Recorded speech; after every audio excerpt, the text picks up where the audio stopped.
అక్కి ఏం చేస్తున్నావు నువ్వు? కుకింగ్ చేస్తున్నా. అమ్మో, నీ కుకింగ్ కిచెనా ఇది?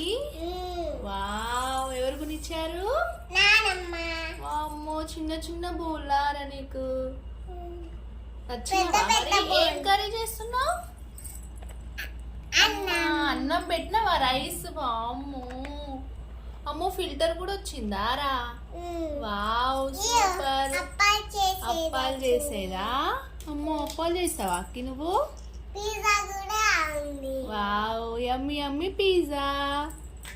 ఏం కర్రీ చేస్తున్నావు మరి నువ్వు? చాపింగ్ ప్యాడా? చాపింగ్ ప్యాడా అది? ఆహా. ఏం కర్రీ చేస్తున్నావు మరి? ఏం కర్రీ చేస్తున్నావు? పప్పు చారా? వావ్, హ్యాపీయా? హ్యాపీ. వావ్.